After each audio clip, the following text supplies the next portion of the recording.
Welcome back, ladies and gentlemen, to yet another episode of Cricket Mehfil. I'm your host, Behram Kazi, and as you all know, Sri Lanka has managed to draw the two-match test series 1-1 versus Pakistan. Pakistan chased down a record total in the first test, but Sri Lanka managed to beat Pakistan comprehensively in the second test by 246 runs, and we'll be reviewing the test series at large. Of course, I have with me over here grassroots cricket's very own Nawab Hassan Hussain Qureshi. Hassan bhai, how are you feeling? A bit somber, disappointed, and how are the spirits in general? Baramji, first of all, always a pleasure to be here talking to you. Yes, disappointed. The mood is somber, but look, at the same time, we have to be a bit honest, all right? It's not like Sri Lanka wasn't there to play cricket. It's not like they don't have a good record at home. Disappointing because of what could have been, but hopefully we can take the positives out of this and try and make the most of it. There's still a lot that can be celebrated from this series. And of course, there's a lot that has to be looked at, and hopefully the same mistakes are never made again. Pleasure is all mine, Hassan bhai. Of course, it's always a joy recording with you. And yes, I agree there is disappointment, but there also I am in good spirits because I'm still very proud of this team and what they were able to achieve in the first test, even though they lost the second test by quite a margin.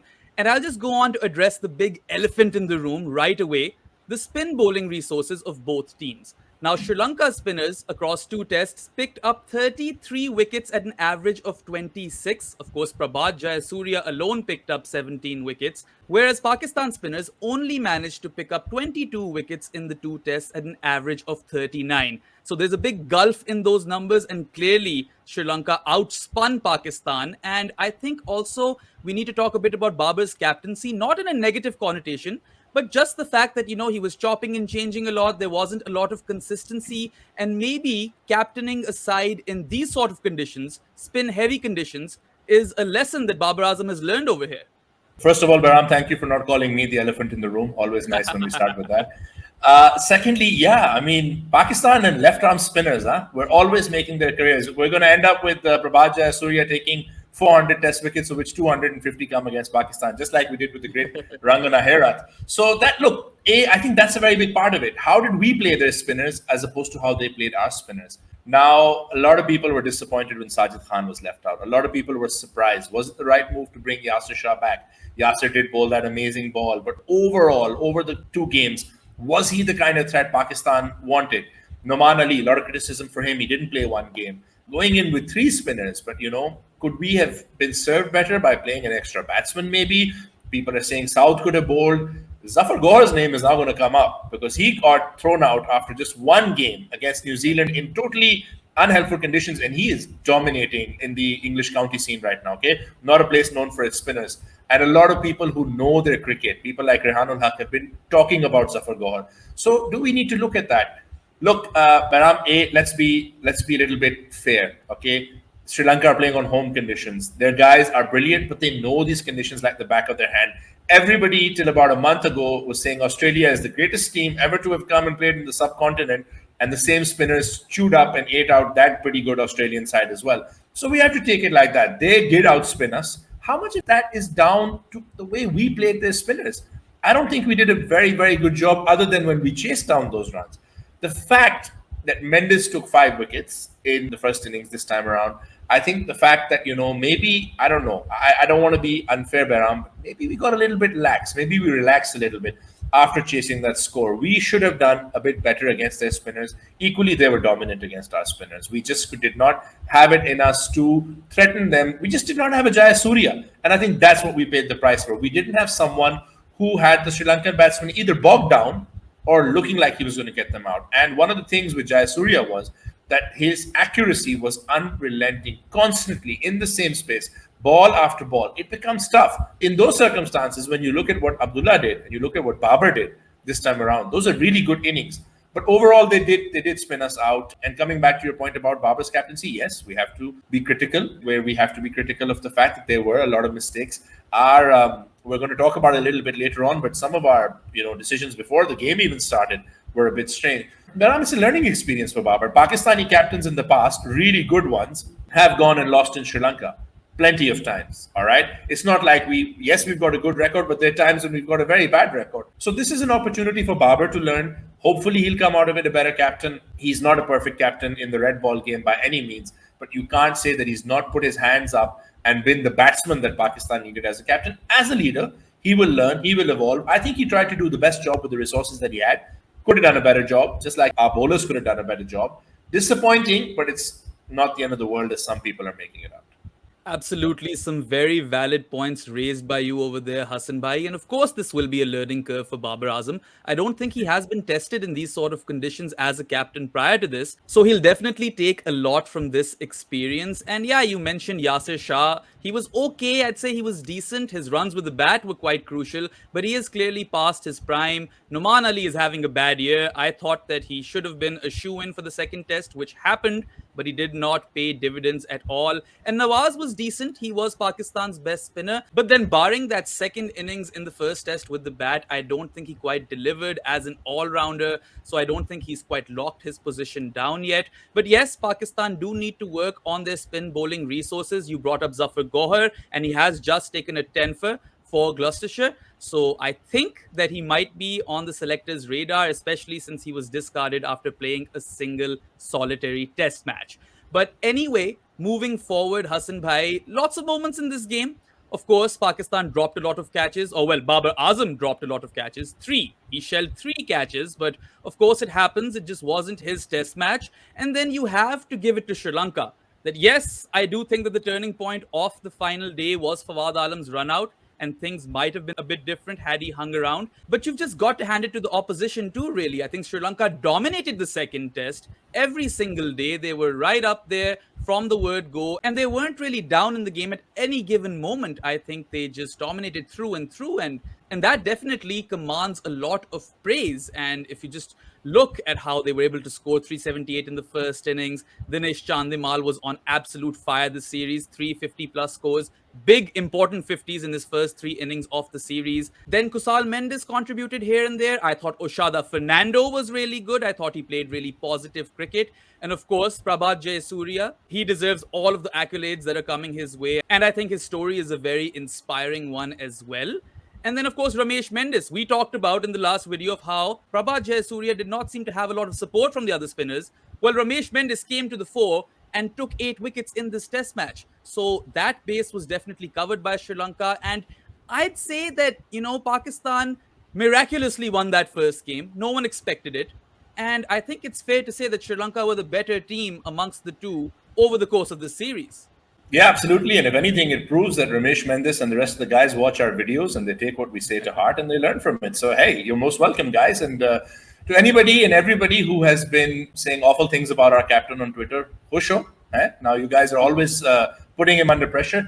Look, the thing is, we made mistakes, Baram. There's no going away from that. But that happens sometimes, all right? Where do we stand in the bigger picture? If we learn from these mistakes, Pakistan will become a better side. I think you hit the nail absolutely on the head. They were dominant across. I mean, take away our last innings chase. We weren't really up there with them. I was looking back at that first innings. Look, we had our opportunities in this match, Baram. We had them 4 for 195 when we got rid of Matthews. We had them even when Dickwella fell at 8 for 333. To end up giving 378 after that, unacceptable. All right, that is unacceptable to allow the last 2 wickets in a place like this. Now we can turn around and say, hey, we did better than the last team that was playing in Sri Lanka, who played the second test match in Galle. Didn't even manage to get Sri Lanka to play a second innings. The ones who came and beat us, and everybody said they're the best test team in the world because they beat Pakistan in Pakistan. But here's the point: we made a mistake. All right. And again, we'll talk about that in detail. But Sri Lanka were dominant. Sri Lanka just seemed much more comfortable with their plans. Either we relaxed a little bit after the chase and we thought to ourselves, all right, we got this. I don't think we gave Mendes the respect that he deserved, or Sri Lanka upped their game, realizing that they needed to just, iron out those little mistakes that they made. And they did that. And look at how many runs. I mean, I'm sitting here thinking to myself, the fact that Danjanaya De Silva got 100 and Ramesh Mendes got 45 in the second innings. What if they both got out for ducks? We'd still lose by over 80 runs. All right. So clearly, at no point were we in there. And I think that's something for us to think about. And home teams will dominate you, Baram. Especially in conditions like this, they will do well. So it's important for us to learn from these situations. Like you said, it's important for us to try and see what we've learned from this, for our batsmen, for our bowlers to learn from this. And again, catches win matches. You cannot afford to. One thing Pakistan historically have had a problem with, is allowing lower order wickets to make too many runs. Ever since we lost the ability of Wasim and Waqar Yunus to just wipe through tails, We need to start doing that. We need to start prepping Shaheen and Naseem to just absolutely walk through tails. So if we have a team at 195 for four, we shouldn't allow them to end up with 378. 278, okay, so disappointing. But again, there's always scope to learn, Baram. And if we learn from this, it's great. Yeah, 100% agreed. And you'd have to say, Hassan Bhai, that it was Pakistan's batting, contrary to the usual bowling unit, that actually bailed them out over here in the first test because the bowling was quite substandard all series. Hassan Ali was decent in the first game but had an off one in the second. Naseem Shah, I thought, was the pick of the bowlers. But what it really comes down to, and this is a tough question, is that how reliant is Pakistan's bowling unit on Shaheen Shah Afridi? Because without his presence, they looked absolutely toothless with the ball. We are. And the worrying thing is we're reliant on him in not just one format, but in all formats. That's placing a lot of pressures on a young man's shoulders. So we need to find a way to support him. We need to figure out something. I know a lot of people are attacking Hassan Ali. All right. I know everybody's got after his back ever since he dropped that catch, as if he's the first player in the history of Pakistan cricket to ever drop a catch. But is there a time, maybe, if he's struggling, to give him some time off? But then who are the replacements? Are we really going to pitch Haris Rauf into these kind of conditions when he's only played 4 or 5 first class games? Who are the other guys who are performing? I was thinking to your earlier question, and not just Zafar Gohar, but by going back to Yasir, again, who took a brilliant catch, bowled one of the balls of the century, and made runs with the bat, but that's not what we really need him for. Did we miss a trick by not playing Zahid Mahmood, whose first class numbers are pretty good? So I think we didn't, prepare ourselves long-term thinking, because if you look at Yasir's overall record in Sri Lanka, it's not that great also. So maybe going back in the past, we have to start looking to the future. And the problem for us did remain that, like you started this question with, we are over-reliant on Shaheen Shah's Afridi's ability to get us quick wickets. If we do not provide him with the support, just like we saw Prabhat Jayasuriya not have the support in the second innings of the first match, then we will have more days like this. So I think it's important to identify the players in our ranks, be it the first class ranks, be it our junior ranks, be it guys who played for Pakistan in the past, who can come in and do that job for Pakistan, especially with the red ball, Bahram, and bring them in and start making sure that Shaheen is not carrying the burden by himself. He needs the support of a really good spinner, and he definitely needs someone else at the other end, like he has Haris. In T20 cricket, he has Shadab. So he needs someone else to take that burden off of him. Otherwise, we risk burning out a generational talent and also not doing justice to our own skills. I concur word for word. And Shaheen Shah Afridi, we've mentioned on the show plenty of times that he needs to be wrapped in cotton wool, and we need to protect him as much as we can and make sure he only plays the relevant games. And here he missed out on a relevant game. So maybe there's a lesson to learn over here for Pakistan's management as well. And Hassan Bhai, I just want to go out on a limb and say that this might be the weakest spin bowling contingent that has ever featured for Pakistan. And that's quite a strong claim, but I feel quite safe making that claim. But this brings me to Pakistan's team balance. Now, you spoke about selection, and I think they got a lot of things wrong in this series. Yes, I agree with the notion that in the first test, they went spin heavy. They gave Agha Salman his debut. They tried to shore up their spin resources, but at the expense of Fawad Alam, who in theory was suited to these wickets. So I think that was not a good move. And in the second test, sure, if you want to sit Azhar Ali out, do that. But we weren't playing a number 3. And Babar played out of position, Rizwan played out of position, and that definitely had an impact on Pakistan's batting order. So I think they got the selection of the playing 11s horribly wrong in this series, and you can just shed some light on that before we move on to what playing 11 should be playing for Pakistan. Couldn't agree more, Bahram. I couldn't agree more with you. We really made mistakes selection-wise. I mean, you push Babar away from 4, where he has been the most dominant batsman in world cricket. I mean, there's matches taking place in other countries where all they're talking about is Babar Azam. And we're pushing him. I know he's the captain. I know he has to take responsibility. But we made these mistakes in the past also. We did it to Inzamam ul Haq. We did it to Javed Miandad. Your best batsman plays at 4 in Test match cricket. Okay, Azhar Ali had a bad game. All right. Yes, he's not been playing to the best of his ability, even though he has 100 quite recently. I mean, if you're going to drop him, then at least drop him, when there's other players out there who haven't made centuries for 20, 30, 40 games. Not the right time to drop him. You drop Fawad at a time, and then you bring Fawad back, but then you totally change it up. You and I are talking about Shaheen. Rizwan is someone who's playing all 3 formats. And at the moment, he's having a lot of trouble in one-day cricket and Test cricket, because unlike T20 cricket, where his role with the bat is very clearly defined, it's not defined here. Why is he batting at 4?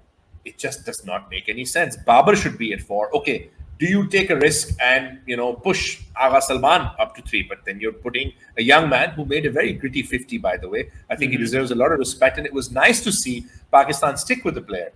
But I think we got the selection completely wrong. Dropping Fawad in the first match where we could have used his experience, bringing him back under some kind of pressure. If you're dropping someone like Azhar, you have to ask yourself why you're not playing someone like Shan, who is a top 3 player, who is someone who can bat in the top 3. With a left arm spinner in the ranks, I'm a bit surprised that we didn't go for Shan. But again, we're trying to pigeonhole. Did you really need to bring Noman back?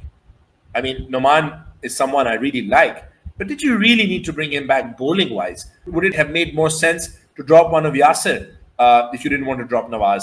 So I think we made these mistakes. We made blunders, actually. I think it's unfair to say there were mistakes. And we put the pressure on ourselves. And look, Babar played a really good knock second time around. But you're playing with Rizwan's confidence in red ball cricket at a time when he does not need to do this. And at a time when I'm sorry to say you don't really have that much backup in terms of wicket keepers playing red ball cricket. You have Haris who can do white ball cricket for you. So I think we need to go back to the drawing board and look at these mistakes. We made the same mistakes against Australia. Play players in their best position. Stop putting extra pressure on them. And if you're bringing a player in, like you are bringing in Agha Salman to play at 6, then you keep him at that position if that's where he does well. We can't look for short-term solutions. I don't want them thinking to themselves now, okay, you know what? Zafar Gohar is taking wickets. He can bat. Let's bring him in at number 3. No. If you're going to replace the number 3, you replace him with a proper number 3 and someone who's doing the job at domestic level, because now you're going to be playing a lot of your test cricket at home. So if you're not going to give Saud a chance, if you're not going to give any other of your better number 3s a chance, then you're only going to be doing a disservice to Pakistan cricket. Yes, agreed, Hassan Bhai. Of course, once again, you've given some valuable insight to us over there. And clearly, lots to work on for Pakistan. Of course, before we move on to what playing 11 should feature for Pakistan in the remainder of the World Test Championship, I just want to give a huge kudos to Dhananjaya De Silva, who scored a match-winning 100. And then, of course, Angelo Matthews for surviving 100 Test matches, especially with his fitness. And he was quite good in this Test match too. And I just want to send out a message to our Sri Lankan brothers that thank you so much for hosting us, and we are with you in these tough times. And I hope that Sri Lankan cricket will resurrect itself on the international arena. And this is just a stepping stone. Amen. Now moving on to Pakistan's playing 11 and who should feature. So let's start with the openers, Hassan Bhai. Of course, Abdullah Shafiq's place is out of question. Yes, he failed in the second test. Didn't you see that tweet? Garam, don't you use Twitter? 0 and 16? You're going to keep him in the team with 0 and 16? He scored a match-winning 160 not out in the first test. And I really think sky is the limit for Abdullah Shafiq. And Imam ul Haq, yes, he was dismissed cheaply in his first innings, but he got starts thereafter every single innings. And I think he was a bit unlucky not to have gotten a big score. Of course, went for expansive cut in the second innings of this test, which cost him his wicket. And had he hung around a bit longer, maybe Pakistan would have been able to save the game. But the openers, Hassan Bhai, I think it's safe to say that they've got their positions locked down. Absolutely. And if you want your openers to excel, you have to give them time. You have to give them time as individuals and you have to give them time as a duo. So I really hope we don't touch either of them for at least the next 6-7 test matches. Give them that opportunity, give them that confidence. Abdullah, like you said, the sky's the limit, and Imam is the most improved batsman in Pakistan cricket in the last 12 months. It would be a shame if you were to break up this very promising partnership, and I believe they both deserve, especially at home, after the way they both played against Australia. Why wouldn't you give them that opportunity? Absolutely. And moving on to positions 3, 4, and 5. Now, I think both you and I agree that Babar Azam should always, in any circumstance, bat at number 4. But positions number 3 and 5, I guess, are under the scanner now because this cycle of the World Test Championship is about to end. Azhar Ali is old. Fawad Alam is old. Is it time for Pakistan to blood some youngsters in those positions 3 and 5? Potentially Shan Masood at 3 and Saud Shakil at 5 because they've been waiting in the wings. What's your take on that? Very, very interesting point you bring up, Aram, because it's true. On one side, you can say you want to stick to the experience, you want to stick to what you know. Home conditions, but you're going to be playing baseball and you're going to be playing a New Zealand side who have done pretty all right in these kind of conditions. So do you want to go with familiarity or do you want to try something different? Look, there's a part of me that says, please, for the love of God, give Shan an opportunity, the form that he's in. So Shan, I think, is good enough to play 3 or 5. All right, I think he's that good. Saud as well. Saud brings a bowling opportunity. Look, he's been making the runs. Harsh, a little bit harsh on Azhar because he has been a great servant for Pakistan cricket. But Pakistan have to make a bold decision. Either we move on or either we stick with both Fawad and Azhar and tell them both that, all right, guys, you're going to get this home season, against New Zealand, against England, to show that you deserve to play for Pakistan cricket. I believe if he plays all 5 matches, Azhar Ali will possibly even bring up 100 test matches. So there is that incentive there for them, but there's also the excitement of giving Shan an opportunity. Let's not forget that if he's healthy and in good form, Abid Ali is someone who could also come in and bat at 3, and he's done very well for Pakistan, especially in home conditions. So the options are there. It just remains to see how proactive we want to be or how traditional we want to be. A part of me says stick with Azhar and stick with Fawad, give them at least a series. A part of me says Shan and South coming in, or Abid and Shan, or Abid and South coming in is something exciting to look forward to.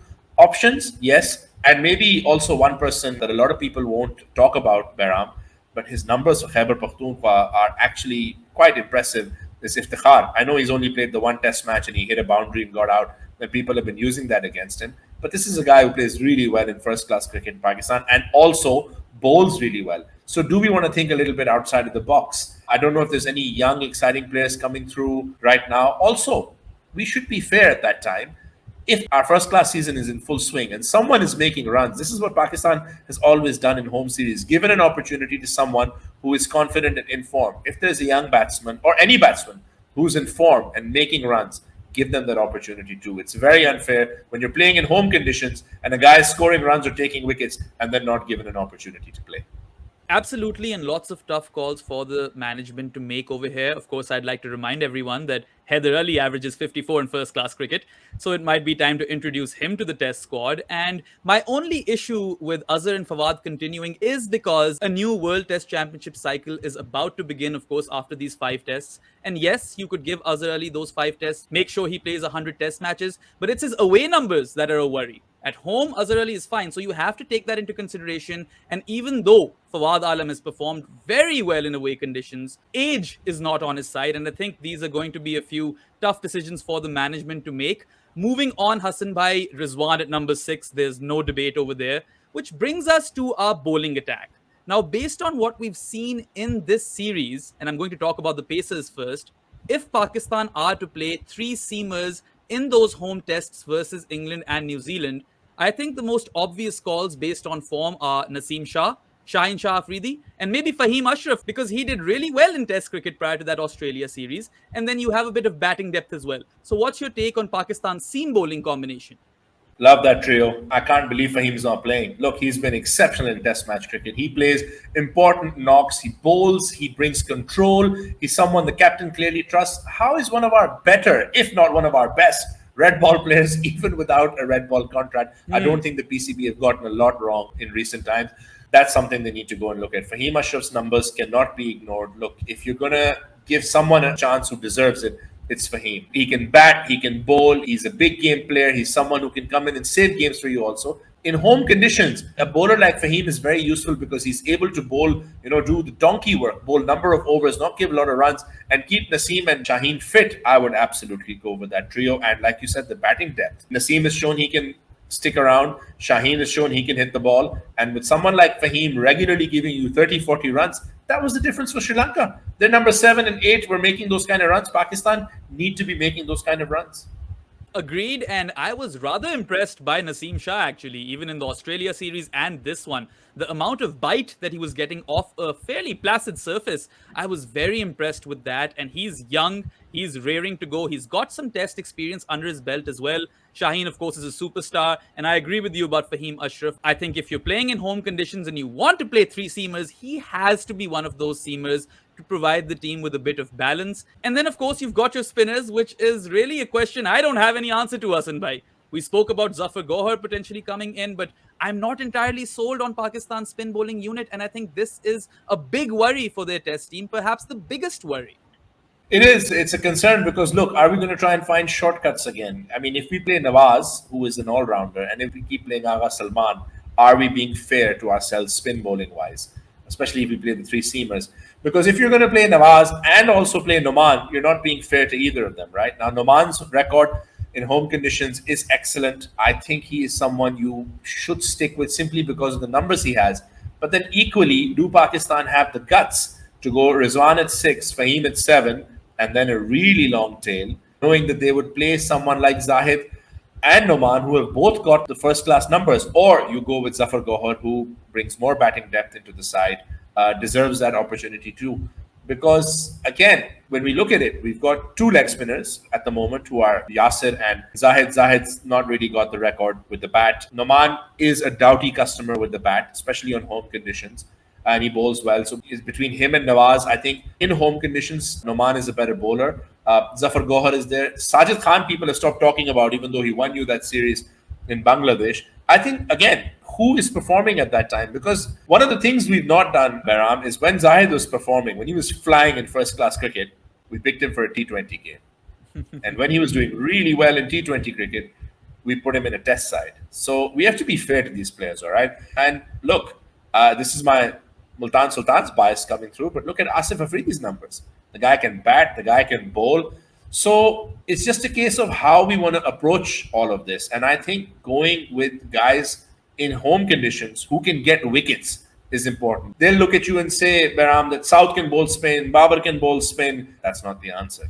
I mean, if you're playing on a minefield of a wicket where anyone can show up like Salim Malik used to and take a couple of wickets, that's fine.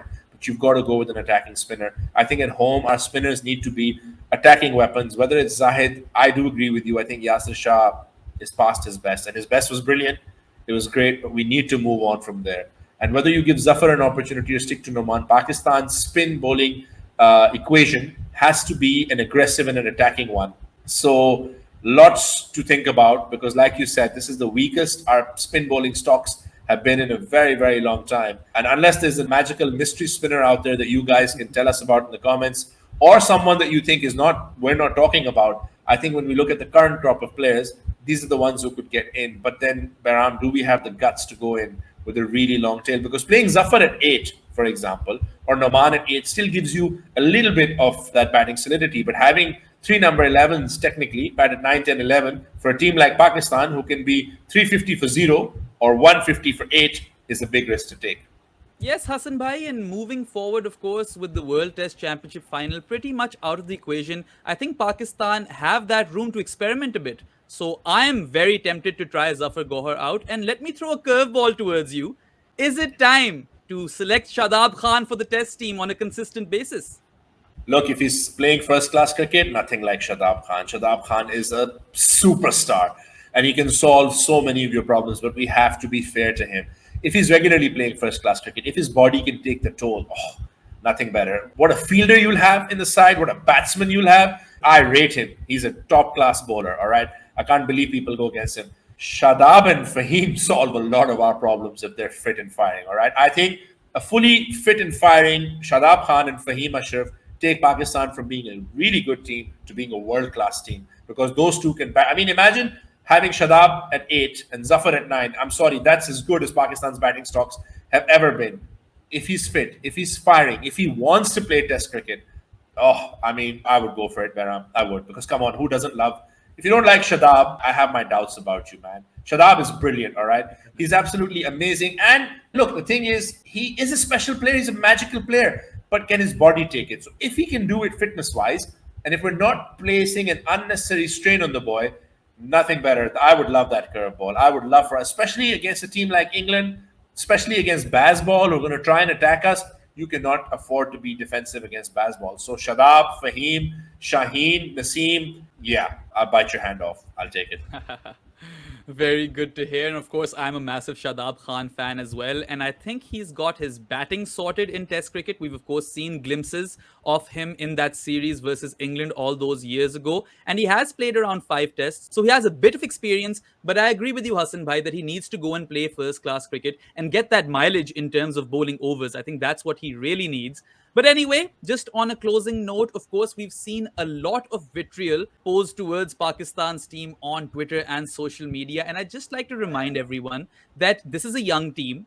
They drew the series, they didn't lose it. And also, if you look at the last 13 odd test matches, they've just lost 3. So hold your horses, have some faith, and continue to support them. This is when they need you the most. And I think, Hassan Bhai, you'll have a lot to say about this. Absolutely, Baram. You're spot on. I mean, look, yes, we're disappointed. We're upset. We're hurt. But does that mean you turn on your players? It's not like they weren't trying, man. And I mean, look, I don't even want to talk about those people because they don't deserve it. But those guys are so-called journalists who are out there talking about Abdullah Shafiq, how many runs he made. Seriously? After playing one of the greatest knocks a Pakistani batsman, leave alone an opener, has ever played, you're turning on him in 2 innings? Come on, man. We've got to be better than this. Bahram is spot on. It's a young side. It's a side that's learning. It's a young captain. You want to talk about my captain, who's got 9 scores of 50 in his last 12 innings? And your problem is that he's scoring too slow? When will we ever stop being ungrateful for the kind of players that we have right now? Look, Baram, you've seen a lot of cricket. I've seen a lot of cricket. All right? Pakistan cricket is responsible for 95% of this. The problem is right now, yes, it hurts. Okay, we did have the opportunity. Had we done better against Australia, had we not lost that 1 wicket game to the West Indies, and had we won here, we would be shoo-ins for the World Test Championship final.